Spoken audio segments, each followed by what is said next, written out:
Live from the 607, it's the Ocho Duro Parlay Hour, where we're talking everything movies, TV, comics, and entertainment. Join in the conversation on social media with the hashtag ODPH, because here we go.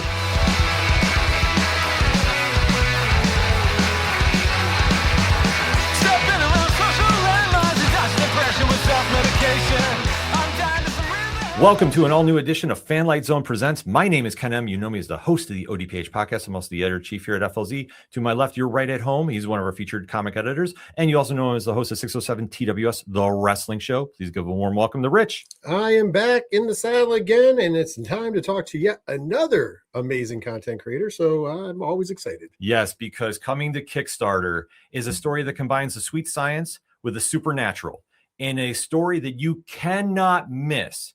Because you know this creator from such stories as Outer Darkness and Leviathan, and one half of the dynamic duo behind the Eisner-winning book Chew. So we are super excited to see what he's going to be bringing along with his tag team partner to Ghostbrawler, which is coming to Kickstarter. So please give a warm welcome to the one and only John Layman. John, what is going on? Hey, thanks for having me. Oh, thank you for coming. I'm out here on my porch in Phoenix, and in one of the last days before it gets ungodly hot. You know, it's only 100, 102 right now, and I will be praying for these days in a couple weeks. I say we've been in a cold front here in upstate New York, so trust me, we're excited to get some heat. But I could definitely understand your point, though. But going in with this, obviously, you know, seeing what you have coming with Ghostbrawler, how did this whole story come to be?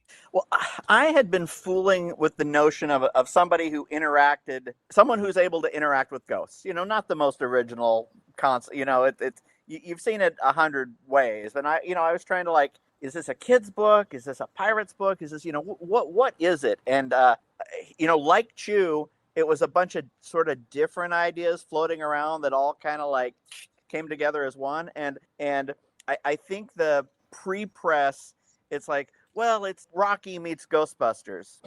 Okay, but I'm calling it, what if Raging Bull was a ghost-busting good fella? There is a missing element from the boxer meets ghosts, which is it's heavily Scorsese, heavily Sopranos. There's a real kind of mob element to it too. It's not just it's a boxer who's in too deep with the mob, and and then he discovers he gets killed in the ring. He can not only see ghosts, but he can, touch them. So he does what he knows, which is punch things. So he starts a business where he goes to haunted houses and just beats the crap out of ghosts to get them to leave. That's incredible.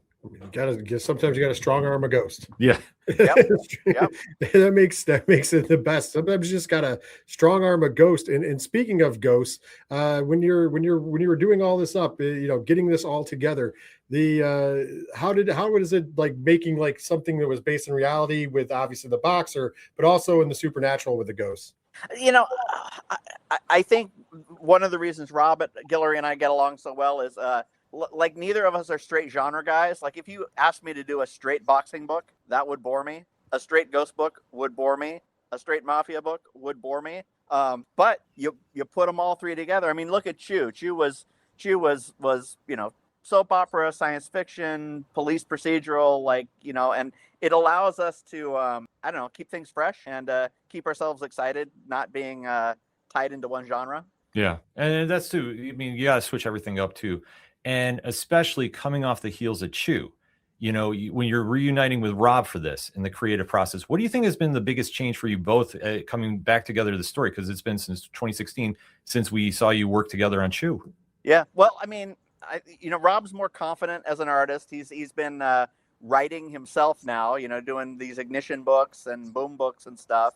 And I don't know. I feel like when Chew was being developed in 2007, I was in my late 30s, and I was scrappy and I had something to prove, and I think I'm a little softer now, and COVID made me appreciate friends, comic book people dying, John Cassaday, Sam Keith,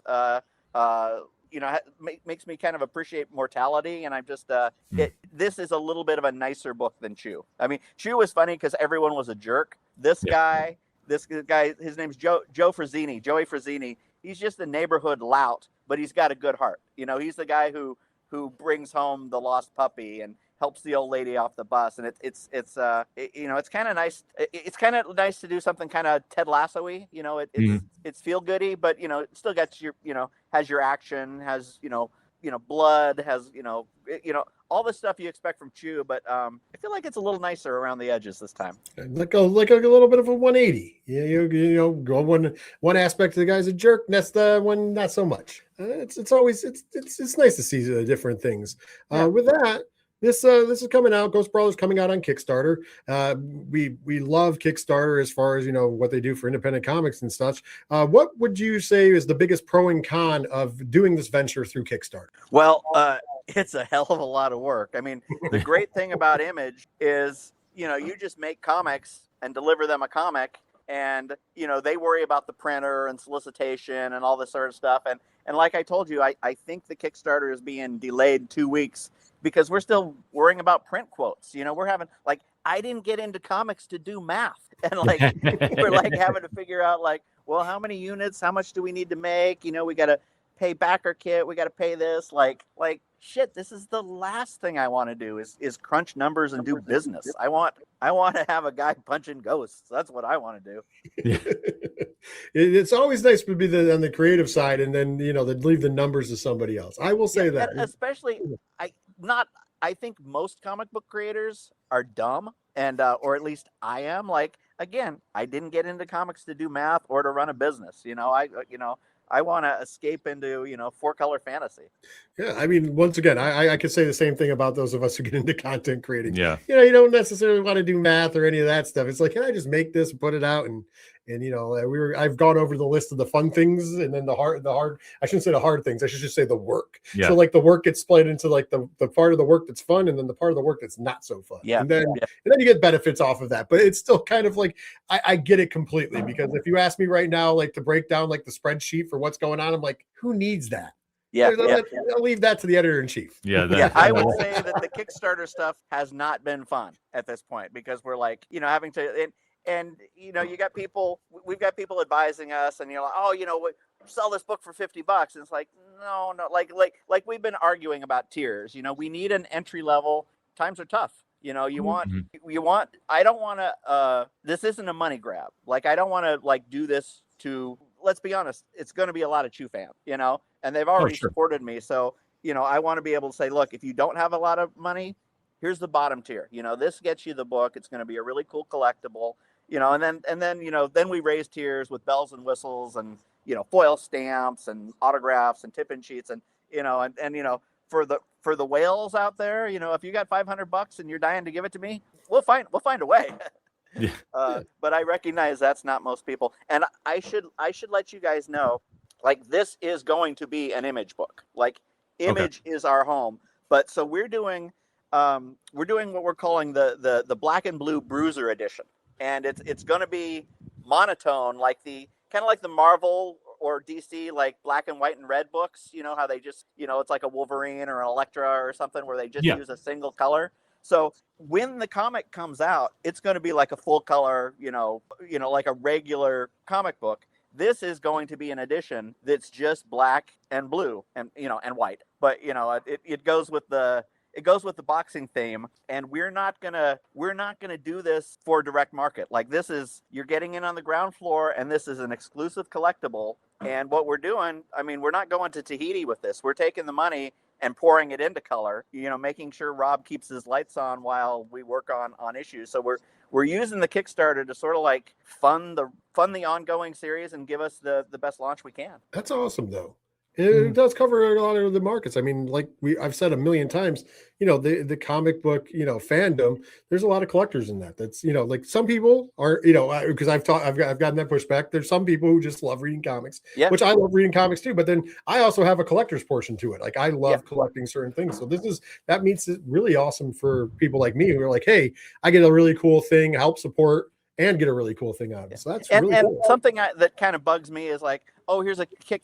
I buy a lot of board games on Kickstarter in addition to comics, and I'll pay $75 for this game that I'm really excited about, and I'm helping get it off the ground. And then 6 months later, it's on Amazon for half the price. And it's well, that sucks. And so I I'm making it specifically clear that when the book comes, it's going to be a whole different animal than, you know, the Bruiser edition, which is Kickstarter only. And I'm not sure you guys have seen any of the monotone pages. I'm not sure they're out in the wild yet, but they're beautiful. And now we're like, you know, Rob, this black and blue thing is really cool. Maybe when it's time for the trade, we'll keep kickstarting Bruiser editions. You know, like the direct market gets the full color comic, which is what sells at comic book stores anyways, full color. But like for the Kickstarter and the collector crowd, you know, this Bruiser thing might have legs. Like this may not be the last of it. Yeah, that's awesome. Yeah, and especially you see that Rob Guillory art, like I say, is just amazing. But especially in that kind of format too, because we're seeing a lot more of that black, white, and red, you know, color mix. We've seen the big two, but to see it in this format too, I think is going to be something. Especially with the supernatural mixed in with it. Like I think that's some area that I think will really pop when readers get it, and especially to have such an easy access to it, because like you touched upon, the market's very tough right now, and especially to come with a book like this. But you and Rob have both made it so easy to access, which I think is so brilliant. And then so and going back to your question about how did Rob and I like sort of get back together, like first of all, we were never apart. You know, like there hasn't been a week in the last 10 years that we haven't at least like, you know, send each other a text or something. And a couple of years ago, well, I mean, we've also had a lot of media deals that weren't public. You know, I know you probably heard about a Chew cartoon 10 years ago or a Chew TV show, but there have been at least 3 others that you haven't heard of that, you know, the option came and went. Skybound had us for a while. We were developing a cartoon during COVID for Warner Brothers, didn't get off the ground. And now we have another option, and it's really good. It you know, it takes forever. It takes 8 months to negotiate or 6 months, and finally closed. I think it closed in January, and we asked these guys, we're like, hey man, can we get a press release? And they're like, oh sure. And so we've been saying, oh yeah, TV announcement coming. But it's May. Like Hollywood time is not the same time as we experience. Like when they say soon, God only knows what that means. But we have a major star that nerds love as Tony Chu. We've got a great company with a great track record. And then we've got a showrunner who has done not a super popular show, but a very cool show. So we're in good hands right now. So Rob and I were always going back and forth because, you know, because of like lawyer shit kind of thing. And then Rob tricked me into this, you know, we're doing like a 1 page a month Chew serialized thing for Comics the Magazine. Yep. Yeah. Like Rob tricked me. He straight out tricked me. And I'm friends with Joe Keating, and I'm friends with Adam Freeman. Like I know the guys behind the magazine. So you know, it's not like he tricked me under duress, but like I thought it was just going to be like a gag. Like the first episode's just like a Hostess Pie parody, and I thought we were just going to do some gags, and then like Chew's back, Chew's coming back, everybody, they're serializing Chew, and I'm like, we are. And then I'm like, shit, well, now I got to. So, you know, we were talking a lot because of the TV thing. We were talking about, you know, because of the serialized Chew thing. And it's our 10th anniversary. And Rob and I had talked about this other book, this like sci-fi thing that I gave to him as the artist. And he was excited, but it didn't feel like Chew. And I could just feel the audience being like, yeah, your old stuff was better. And like, and you know, Rob was doing Mosley and I was doing other stuff, and we just never made it happen. And then the Ghostbrawler, like when I came up with the concept, I'm like, this is a Rob Guillory book. Like this is the book we should be doing, not some weird freaking sci-fi thing that people are like. With Ghostbrawler, we can say, hey, if you liked Chew, you will like this. You know, not the same thing, but you know, it's in the same spirit. You know, it has the same, you know, tone, maybe a little softer, a little more heart. You're going to care about the characters. It's funny. It's exciting. You know, everything you want from a comic book. Yeah. Awesome. Yeah, I'm already sold on this. So, like I say, everybody really needs to check this Kickstarter when it comes out. And especially going into the creative side of things, there is a lot of different themes involved with this. Did you find yourself gravitating towards one area of the book? Would you say like the sports side of things or the crime side of things, or just kind of, you know, how to navigate that as putting this all together? Well, I would probably say the sports side the least, because I'm not a sports guy. Like I don't care about any sport whatsoever. Not to say that I don't like a boxing movie. Show me, Creed or Digstown or, a Rocky movie. I will enjoy it. But, like, I'm not a sports fanatic. And there was a point where I was talking about the I had the ref counting down, and they're like, no, the ref counts up, or whatever it is. I was doing it. It's like, wow, that's how little I know about boxing. So, good thing I have friends to correct me. But, I love. I'm not a horror guy in that I don't like splatter movies, like, torture porn, Michael Myers or, slasher. But I love supernatural stuff. I love ghosts. I love, devils, demons, possessions. So, I'm just playing. And I really like Asian horror. There's a lot of Japanese and Korean horror movies I like. And so, I'm playing with different ghost motifs. Like, okay, here we're playing with Amityville Horror type of haunted house. And here's, a poltergeist, possession. And here's a grudge, a grudge Asian ghost, with the creepy long hair and the white skin crawling like a spider, with a guy who is a big, dumb, good-hearted boxer who owes money to the mob and keeps getting pulled into, like, either doing favors for the mob boss he owes money or just doing favors because he's kind of a nice guy, which favors don't pay the bills and they don't pay your mob debt. So yeah, it's fun. I watched a lot of Sopranos in my day. I love me a good Scorsese, mob movie. I feel like you bringing even up the Sopranos, for some reason in my life, it's really getting there to the point where I need to rewatch the Sopranos again, just because every time I turn around, I'm getting reminded of the Sopranos. It's always on TikTok now. Yeah, it's on TikTok. It's for some reason, I think the universe is speaking to me. So when I go home tonight and I start doing things, I think I have to put the Sopranos on. Yeah, a couple of years ago, my kid went to a school that was pretty freaking far. It was like a 35-minute drive each way. And I got to listening to Talking Sopranos, which is Christopher and Bobby the big Bobby, whatever his name was. But they talk about an episode, and then they'll bring on a guest. Like, they'll bring on Carmela, or they'll bring on, whoever, and they'll talk about. So I would, listen to that while I drive my kid to school or pick him up, and then I would watch that episode, like, on my, treadmill or whatever. And it was a good way to pass the time, get some exercise in, and rewatch Sopranos, which still a great show. Yeah, I might have to take a page out of there. I might have to do it while I'm exercising or doing it, but I'm telling you, the universe is telling me to watch The Sopranos, so I'm going to have to do that, as well as pick up Ghostbrawler on Kickstarter, like everybody else should. But I will say this: you are, somebody who's synonymous with indie comics, has done amazing work, and with that being said, I feel, and we've talked about on the show, we're big champions, love indie comic books, and I think that right now we're in kind of a nice little boom area for indie comics, is because, let's be honest, every genre you can imagine is now represented in indie comics. We're not just doing, we're not just stuck with this or that. You're getting a little bit of taste of everything. From somebody who is a creator of indie comics and obviously loves them as well. What is your sense of the temp in the room here in 2026 as far as the indie scene goes? I feel like everything's hot right now. Maybe not Marvel, but I think DC.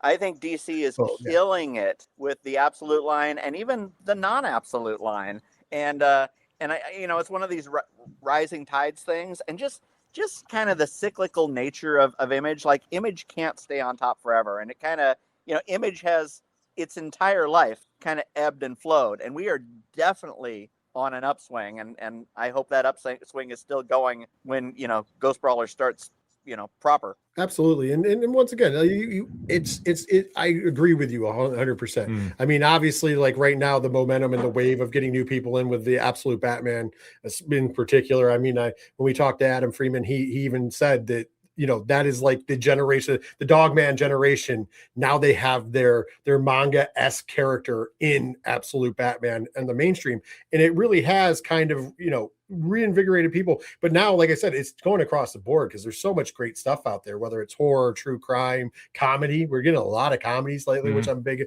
on. Like, there's a lot of cool stuff out there. So, like, I think it's a perfect time to come up with something that has so many layers, like Ghostbrawlers. Yeah. I mean, that's also that's the great thing about Image is Image, Image is not just guys in capes, even though, like, Radiant Black is fantastic. And, You know, they've got good stuff, but like if you're someone who thinks comics is just, you know, Batman and Superman and X-Men, you know, that's where Chew came in, because Chew was very viral, and people like, oh, you think comics are a bunch of, you know, guys in tights hitting each other? You know, here's a funny book about, you know, food, and a, you know, a funny cannibal and like a, you know, in a weird cartoony style. And Chew had this viral aspect where you would show your, you know, your significant other or your coworker, or you would pass it to people who didn't read comics to sort of, you know, spread the word and you know, evangelize comics a bit. Yeah, and especially like I say, in this era too, there's just so much there that a book like Ghostbrawler really is going to be catching fans, because it does have a different feel to it, which I really think it stands out. And I think for a book to really succeed on the Kickstarter level, it's definitely got to need something to hook it, and this definitely does. And especially going into this project, how far have you plotted out this story? Would you? Oh my God! So I spent the last 2 years working on a Spawn book, the Spawn team book called Scorch, and then I was writing Titans for DC. And coming out of the COVID years, which were really rough for me, I needed the stability of just like 2 monthly paychecks and 2 monthly deadlines. And it was weird. I wasn't working on a lot of creator-owned stuff, and then I got pulled off Scorched and Titans in like rapid succession. And, and first I'm thinking, oh shit, I'm not making any money. But the other thing was like not having to worry about, you know, where Starfire was going to be or She-Spawn or whatever. Like this thing that was in my head was clearly germinating the whole time. So I spent 2.5 months and I wrote the first 5 issues, which that's fast for me. I am not a prolific guy. So to write 2 scripts where I don't have a deadline and an editor saying, where's my script? This is just me on my own.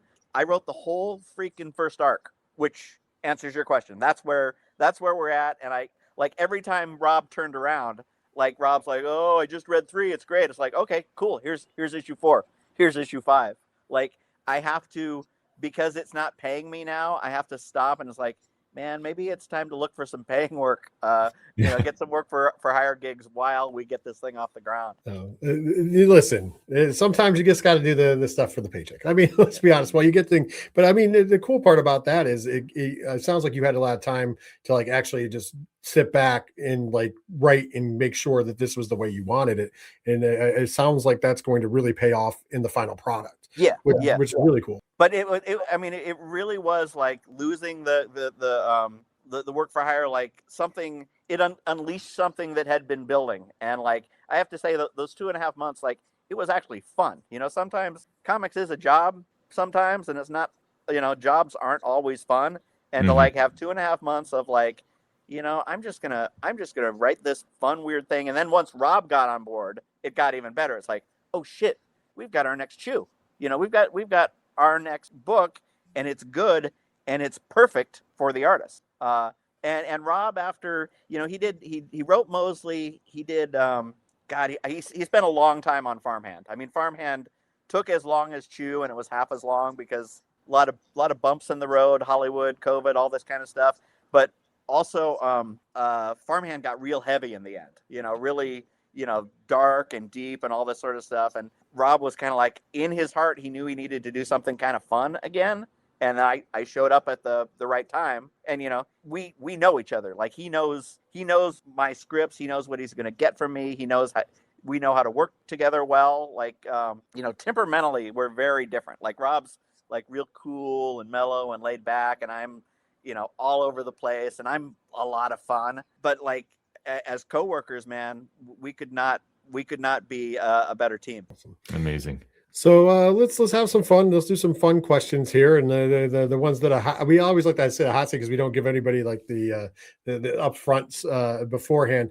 But I know you mentioned a bunch of like ghost stories, if you will, that you took inspiration for while doing Ghostbrawlers. But what would you say your favorite supernatural / ghost story is? Whether it's any kind of media, it could be movie, book, etc. You know, very verbose, kind of like horror lurking within the surface. Like I really love just the vibe of Lovecraft stuff.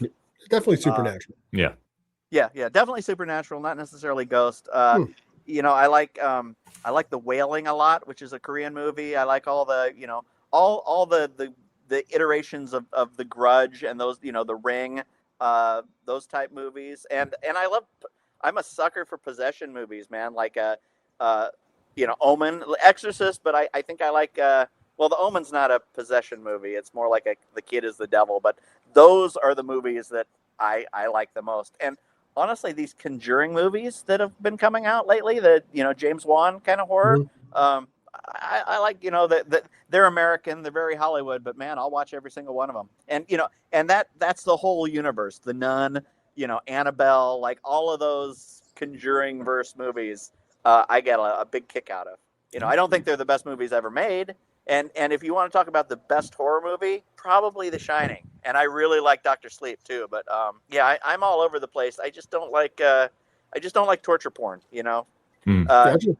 People killing people with chainsaws and killing teenagers having sex just does nothing for me. I'm more or less psychological horror stuff too. So like anything like that, like Seven, I always think is like a brilliant movie. Because of how it plays out like that. So going back on the horror subject though, because we were talking a little bit about the boom of horror comics right now. What is a horror comic you would recommend to someone if you wanted to get them into the genre? Outer Darkness.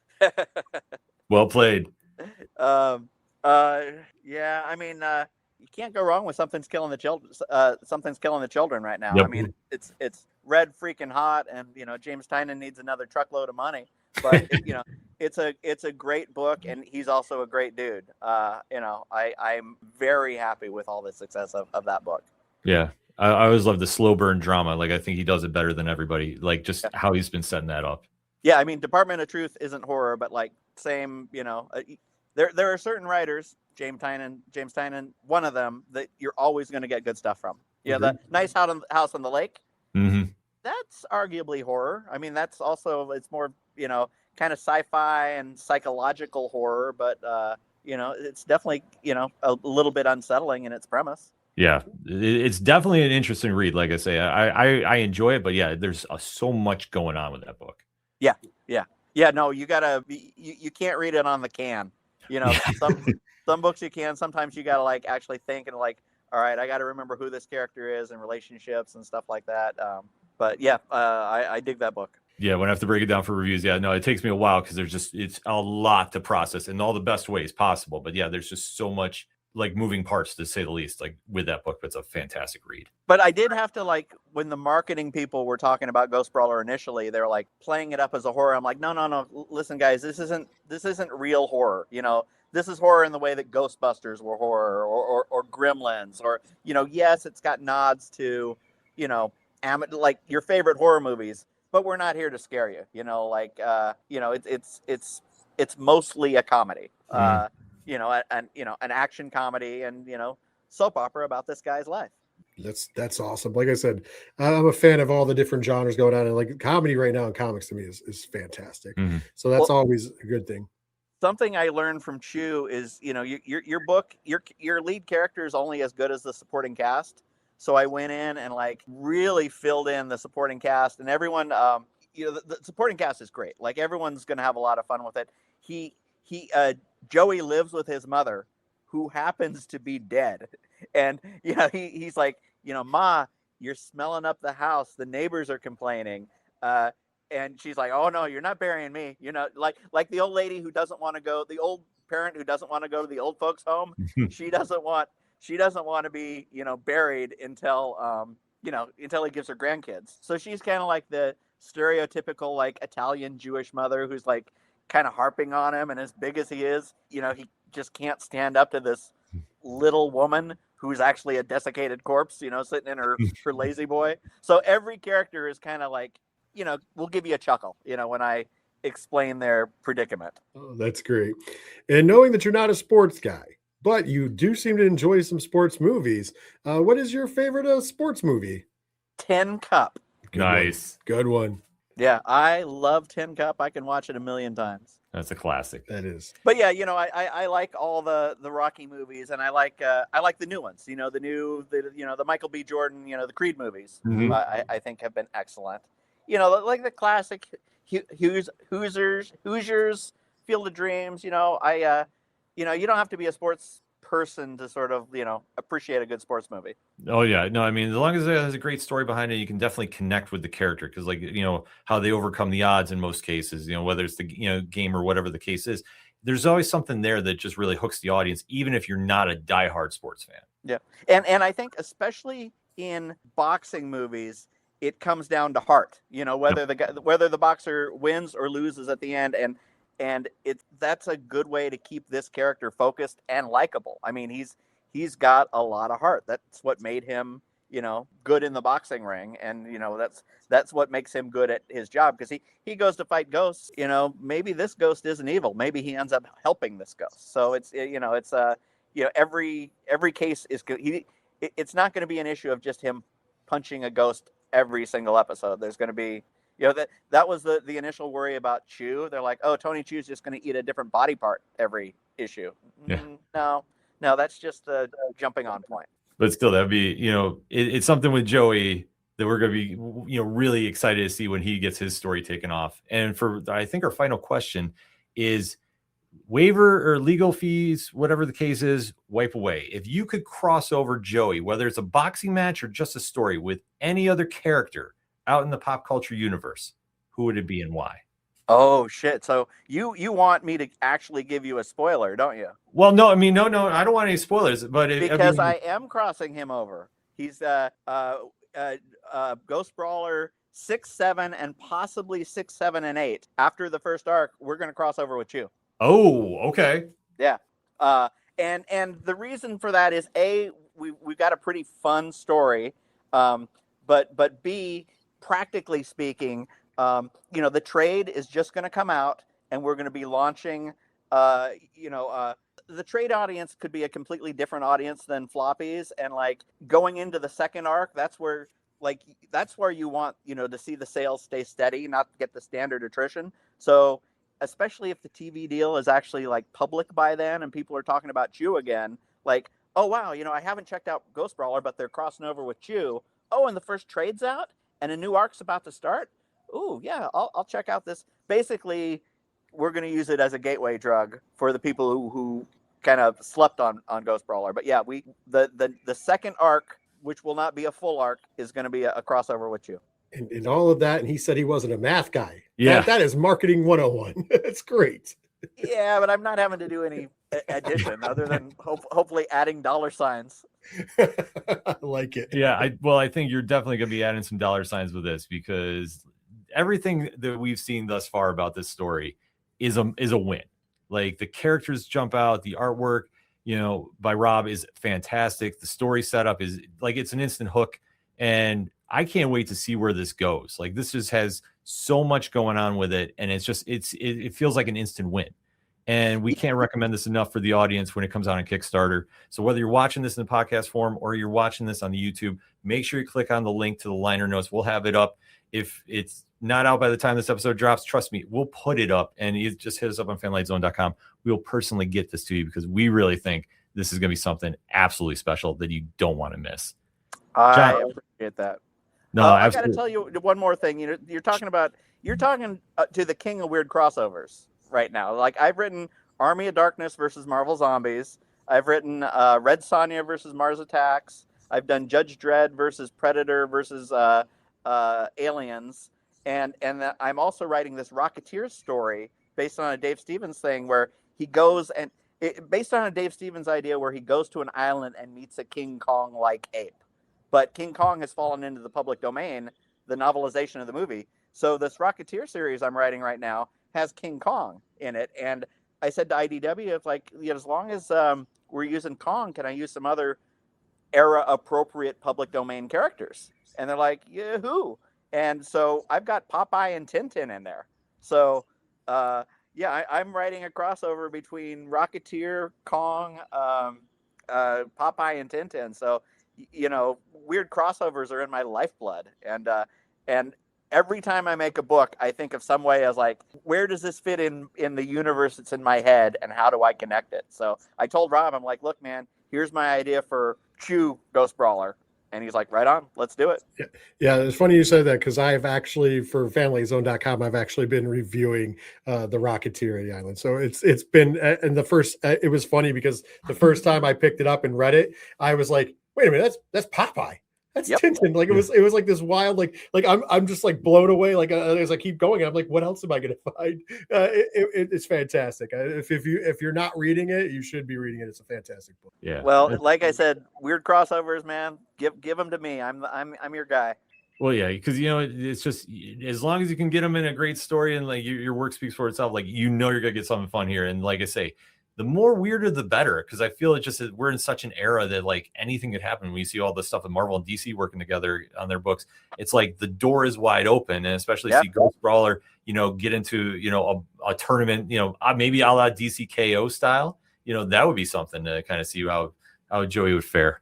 Yeah, you're getting closer to the second arc. Oh. See, you're going to give it away by the end of this. God, you're just somehow spoil something you didn't even supposed to know about. Yeah, I was going to say I know little other than I know there's a fantastic creative team behind this. You got good instincts. Yeah, I mean, I thank you for the compliment. But yeah, because I have literally nothing on this, but that's how you could just tell. Go buy this book if I'm sensing this. This is going to be something you want to have in your collection. There's no question in my mind about it. I know Rich is excited about it. Our whole Family Zone team is absolutely excited about this. John, we can't thank you enough for coming on the show. We definitely have to catch up after the first arc and see where we're going with Ghost. Hey, I'll come back anytime, and I will drag Rob along next time. Excellent. We are here for that. All right, guys. All right, on behalf of Rich and myself, thank you again for checking out another episode of Fanlight Zone Presents. We'll see you next time.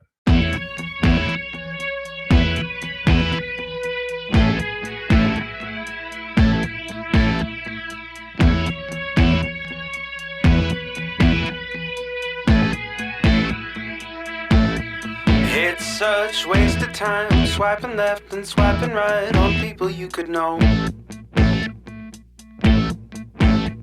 'Cause anyone who's worth a damn be worth way more than a picture could ever show. You could find the right light, find the right angle, and never find your soul. And it can feel like a losing battle, and this plot is full of holes. This modern way of finding love just makes me feel so alone. And I can't be the only one sick of staring at my phone. So look up, talk to me, a better way to spend our energy. Just look up, talk to me. We don't have to float alone on the open sea. Don't know that I believe in the old-time fable. Everyone has just one true love. All I know is you're across this table, and you're all I'm thinking of. So look up, talk to me, a better way to spend our energy. Just look up, talk to me. We don't have to float alone on the open sea. Ooh, talk to me.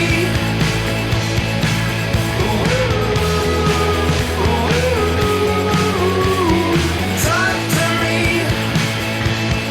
It's such waste of time, swiping left and swiping right on people you could know.